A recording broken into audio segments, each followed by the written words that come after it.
On my 18th birthday, my step-parents kicked me out. Go take care of yourself, they said. I cried, packed my single suitcase, and left. 12 years later, they came back, begging. My name is Emma Collins, and the day I turned 18 was the day everything I knew about love collapsed. I'd imagined balloons, laughter, or maybe just dinner. Nothing grand, just care. Instead, I got a suitcase and a sentence that cracked like thunder. Go take care of yourself. That morning, I woke early, my heart secretly fluttering with excitement. I told myself not to expect much. Birthdays hadn't been special since Mom died. But somewhere deep down, a hopeful child in me still whispered that maybe Dad would bake pancakes again like he used to. He hadn't always been distant. Once, he was the kind of father who'd sing horribly off-key just to make me giggle, who smelled of sawdust and peppermint gum. But then came Victoria Collins. My father's second wife, my stepmother, beautiful in the glossy magazine way. Hair too perfect to move, nails painted with precision, a smile that could chill a sunny room. She spoke like every word had been edited in advance. From the first day she moved in, I understood she didn't want me. That girl, she called me. She couldn't even say my name. That day she was pacing the marble floor of our over-decorated living room like a queen without patience. The sound of her heels clicked like a metronome of disapproval. Richard, she said sharply, it's time we stopped babying her. She's 18. Time for her to stand on her own 2 feet. I stood in the hallway holding a plate of toast, listening, pretending not to. Dad's voice came. Soft, uneasy. Victoria, it's her birthday. Maybe after the weekend? No, Richard, she snapped. Now, you know we can't afford her anymore. She's finished high school. What reason does she have to stay? She eats, she sleeps, and does nothing. Each word landed like a slap. I wasn't lazy. I cooked, cleaned, searched endlessly for part-time work. But Victoria didn't want help. She wanted a reason to erase me. I stepped into the room despite my shaking heart. Dad, I murmured, is everything okay? He glanced at me, then away, stared at the carpet as if hope might be hiding in the pattern. When he spoke, his voice was low, hollow. Emma, maybe it's time you start taking care of yourself. For a moment, I thought I'd heard wrong. What do you mean? Victoria crossed her arms, her red lips curving. He means you can't live here anymore. You're an adult now? Pack your things. My toast slipped from my fingers and hit the floor. I stared at my father, waiting for him to stop her, to laugh and say, of course she's joking. But he just sighed, a sound too tired to be love. Dad, please. I have nowhere to go.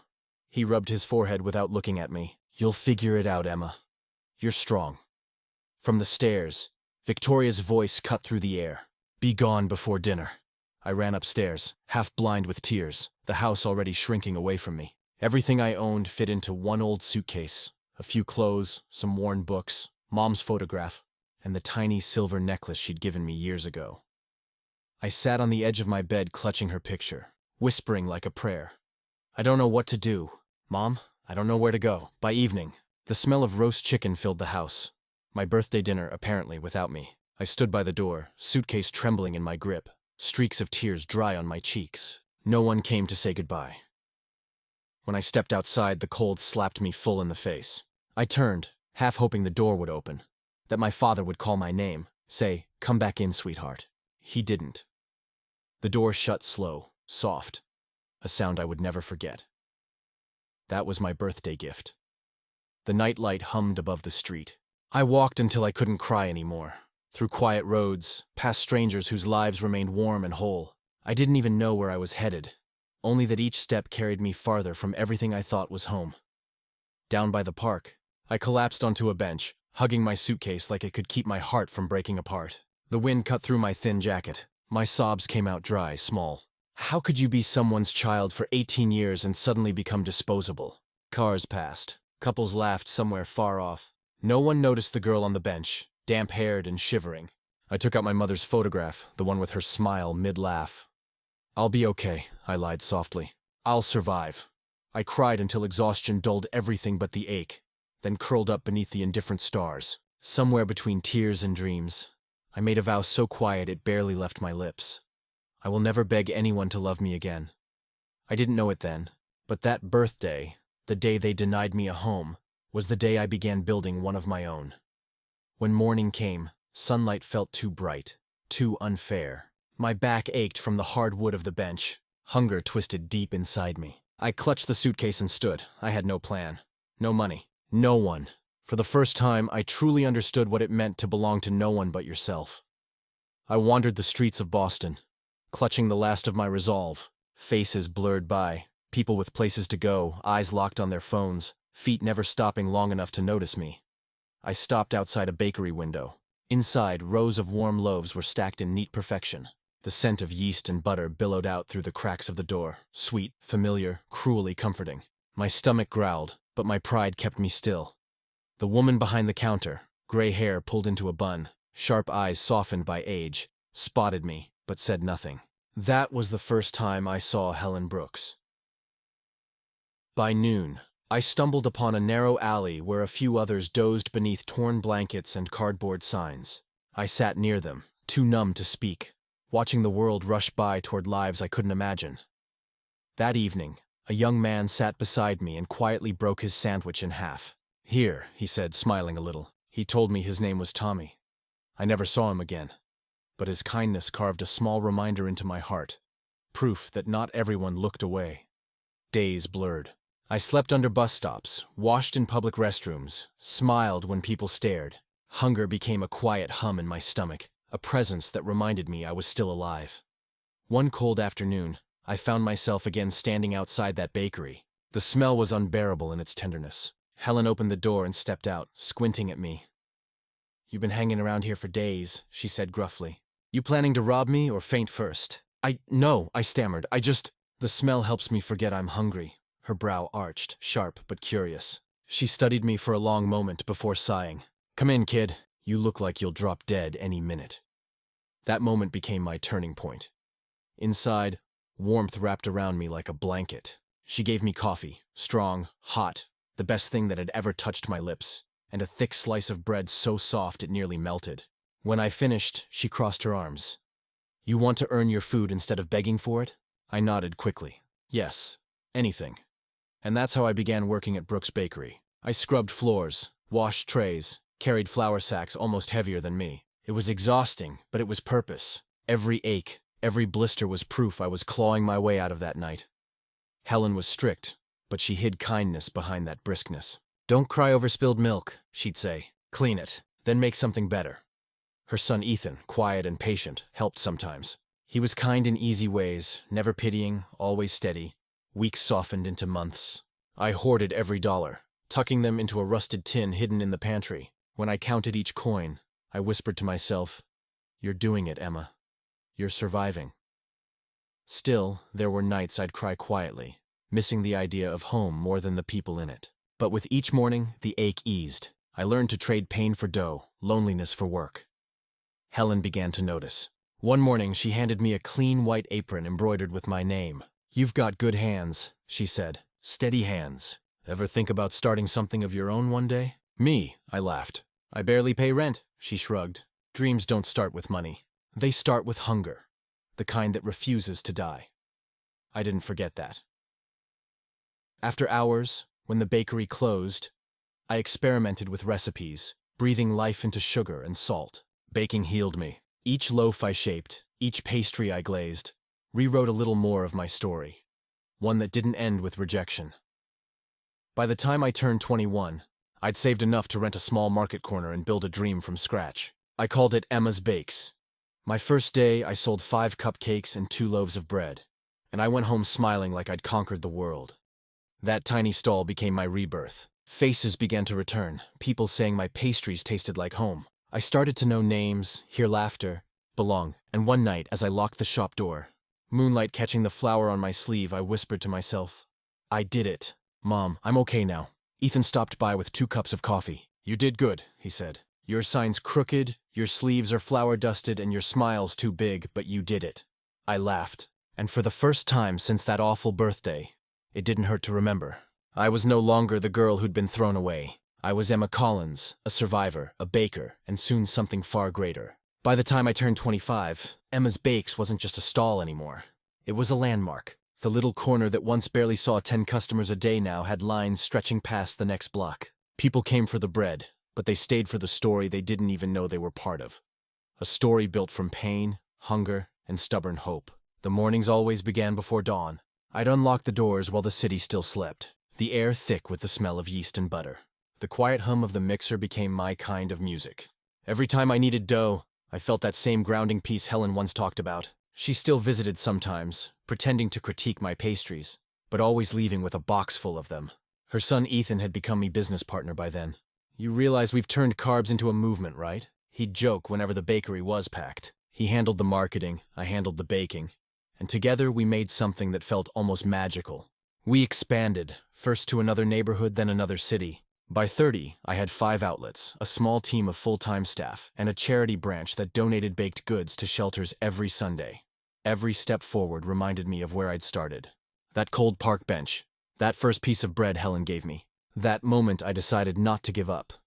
Sometimes reporters would come around eager to hear the inspirational bakery girl's story. They'd sit with their notepads and recorders asking, "So, what motivated you?" I always smiled and said, "Hunger. Both the real kind and the kind that makes you want to live again." But even as the money grew, as he moved into a beautiful apartment overlooking the river, a small ache lingered in my chest. I never heard from me father again, not once. No birthday calls, no letters, no apologies. It was like I'd been erased from his life completely. Then one day that silence began to shift. I was at my flagship bakery downtown overseeing a new batch of cinnamon rolls when one of my employees, an older woman named Carol, walked in holding a newspaper. "Emma, honey," she said, "you might want to see this." On the front page was a small article about a man named Richard Collins, former owner of a now bankrupt construction company. My eyes froze on his name. Couldn't be, but it was. The photo showed him older, thinner. His suit wrinkled and his smile forced. The article mentioned unpaid debts, lawsuits, and the closure of his firm. For a moment, I just stared at it, my stomach tightening. After 12 years of silence, life had finally turned the wheel. That night, I couldn't sleep. I thought about the man who once told me to go take care of myself. I thought about the woman who pushed him to say it, Victoria. I wondered if they were still together, if they even thought of me at all. Weeks passed and life went on. Then one afternoon, while I was restocking shelves, I overheard 2 customers chatting near the counter. "Did you hear about that couple down on Rosewood Street?" One of them said, "Lost everything. The wife's really sick, cancer, I think. Poor man's been begging for help." "Yeah," the other replied. "Name's Collins or something. Used to live fancy. Now they're renting a small basement apartment." My chest tightened. The name hit like a quiet punch. Collins. It couldn't be a coincidence. It thanked the customers politely, but my hands trembled for the rest of the day. The air smelled of sugar and success, but suddenly, none of it felt sweet anymore. That night, I sat in my office, the city lights reflecting off the glass walls. I looked around, the awards, the photos, the letters from people I'd helped. I should have felt proud. Instead, I felt the past pulling at me again. 12 years ago, I left home with nothing but a suitcase and my mother's necklace. Now, I owned bakeries, apartments, and more than I ever dreamed possible. Yet somehow, the little girl who'd begged for love still lived somewhere inside me, whispering, "They threw you away." The next morning, a letter arrived at my main store. It wasn't written. The paper wrinkled and smudged. The handwriting, shaky but familiar, made my heart skip. "Dear Emma, I don't deserve to write this. I don't deserve your forgiveness. But life has humbled me. Victoria is very sick. Well, lost everything. The business, the house, our friends. I think about you every day, and I hate myself for what I allowed to happen. You were right to leave. I'm sorry, Emma, truly am. If there's even a small corner in your heart for mercy, please let me see you, Dad." I read it 3 times before I could even breathe. The letter slipped from my hand, landing softly on the desk. I stared out the window, eyes blurring. The city kept moving below, people rushing to work, buses honking, life going on. But for me, time had stopped. They had finally come back, not as the people who broke me, but as the people broken by their own choices. For days, I couldn't shake the image of that letter from my mind. It sat on my desk like a ghost that refused to leave. Every time I walked into my office, it seemed to stare at me, not just as a piece of paper, but as a memory I hadn't yet buried. Part of me wanted to rip it up, burn it, pretend it never came. They'd abandoned me, humiliated me, and left me to sleep on benches while they dined on comfort. But another part, the part that still remembered the father who once tied my shoelaces and taught me how to ride a bike, whispered that maybe I should go. 3 nights later, I decided to find them. Not for their sake, but for mine. I needed closure. It didn't take long to locate them. A friend who worked in local outreach mentioned a man named Richard Collins who'd been seeking financial aid at a nearby church. When she said the address, my throat went dry. Rosewood Street, the same one I'd overheard in the bakery. I drove there the next afternoon. The neighborhood looked nothing like the one I grew up in. The houses were old, their paint peeling, the yards overgrown. My car looked out of place on that narrow street. I parked and just sat there for a while, staring at the building that once would have embarrassed Victoria. A basement flat with rusty railings and a sagging door.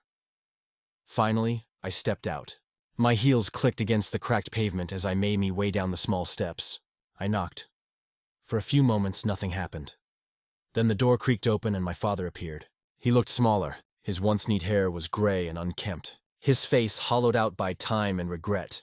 When his eyes met mine, they widened. Disbelief, guilt, and shame all colliding in one glance.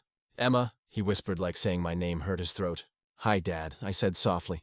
His eyes filled with tears instantly. He stepped forward, then hesitated as if he wasn't sure if he was allowed to touch me. "You came." I did. He exhaled shakily, his lips trembling. "I prayed you would." Inside, the apartment smelled faintly of disinfectant and sadness. It was dark, small, with barely enough furniture. The woman who once prided herself on luxury now lay in a hospital bed near the window. Victoria. Her face was pale, her hair gone. I wouldn't have recognized her if not for her eyes. Still sharp, but dulled by exhaustion. When she turned her head and saw me, her mouth quivered. "Emma," she murmured, voice weak and raspy. "You came." I stood there unsure what to feel. Anger, pity, victory. I had dreamt of this moment, seeing them desperate, broken. But now that it was real, it didn't feel like triumph. Just felt sad. My father began to speak quickly, nervously, like a man begging time itself. "She's been sick 4 months. The hospital bills, they're too much. I sold everything. The house, the car, the company's gone. I tried to make things right, but his voice cracked. I failed Emma. I failed everyone." Victoria coughed softly, reaching out a trembling hand. "I was cruel to you," she whispered. "I can't take it back, but I want to say it. I'm sorry." Hearing those words after all these years felt strange. It wasn't satisfying or healing, just hollow. But I looked at her frail body and realized something. Life had already punished her in ways it never could. For a long moment, no one spoke. The ticking of an old clock filled the silence. Finally, my father sank to his knees. "Please," he said, tears falling freely. "Help us. I'm not asking for much. Just enough to get her treatment." The little girl inside me, the one who had begged him not to throw her out, wanted to scream, "Where was this mercy when I needed it?" But the woman I'd become just stood there quietly, watching two people who had lost everything they thought mattered. After what felt like hours, I nodded. "I'll help," I said simply. My father blinked, stunned. You will?" "Yes," I said. "Not because you deserve it, but because I do." His face crumpled with emotion. He tried to speak, but no words came out. Victoria's eyes filled with tears. "Thank you," she whispered. "You have no idea what this means." I took a slow breath, glancing around the dim apartment. The woman who once looked down on me from marble floors now lay beneath a flickering bulb. The man who'd turned his back on me now looked up in gratitude. Life had drawn its own circle of justice, and I was standing right in the middle of it. When I left that day, I arranged for Victoria's medical bills to be covered through a foundation I partnered with. I set up a small monthly allowance for my father under one condition, that he used part of it to volunteer at the same church that once fed him when he was broke. As I stepped outside, the afternoon sun hit my face. I stood there for a while, breathing in the crisp air. The ache inside me wasn't gone, but it had changed. No longer felt like pain. It felt like peace. I looked back one last time at the small window of their apartment, then walked toward my car. Ethan was waiting there, leaning against the door. "You okay?" he asked softly. "I think so," I said, smiling faintly. "It's strange, Ethan. I thought forgiving them would make me feel weak, but it feels freeing." He nodded. "Because forgiveness isn't for them, it's for you." And in that moment I knew he was right. The following weeks passed quietly. I checked in with the hospital through my assistant, ensuring the bills were handled anonymously. I didn't want gratitude or public thanks. I just wanted closure. But life has a way of bringing things full circle. And soon that closure came knocking once more. One evening, as I was locking up the bakery, I saw a familiar figure waiting outside. My father, thinner still, wearing the same brown coat from the day I found him, stood by the window, clutching a paper bag. When he noticed me, he straightened nervously. "Emma," he said softly, voice trembling. "I hope I'm not intruding." I hesitated, then opened the door. "You're fine. Come in." He looked around the bakery, eyes glistening with pride and something deeper. Maybe regret, maybe admiration. "It smells just like home," he whispered. "You've built something incredible." I had to, I replied simply. Survival has a way of teaching you what you're capable of. He nodded, setting the paper bag on the counter. I brought these, he said. They're your mother's old recipes. I found them in a box I couldn't bear to open until now. My throat tightened. The sight of that faded notebook, the same handwriting that once filled our kitchen with laughter, made my chest ache. Thank you, I whispered. We sat down atone of the small tables, the soft hum of the city outside wrapping around the silence between us. Finally, he spoke. I should have protected you, he said. Victoria convinced me you were a burden, that I'd done enough raising you.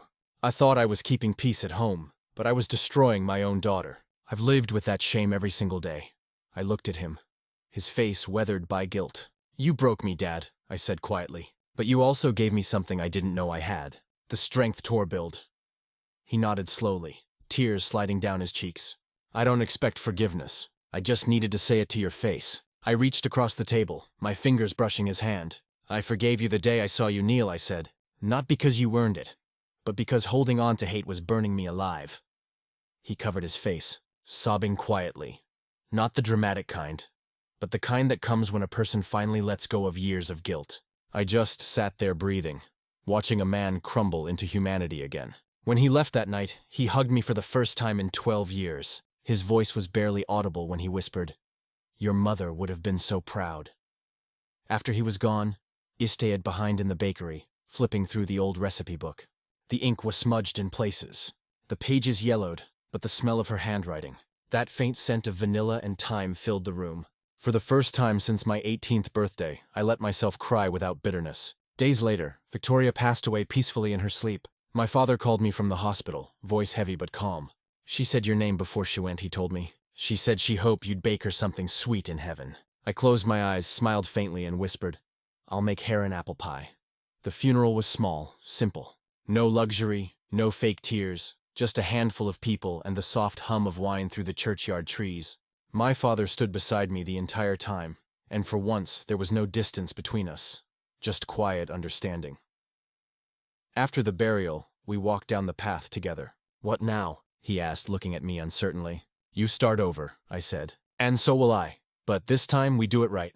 He nodded, and I slipped an envelope into his hand. A small startup grant from my company's foundation. Open a community carpentry workshop, I said. Teach people. Give them what no one gave us. A second chance. He looked at me, eyes shining with gratitude that words couldn't hold. You really are your mother's daughter, he murmured.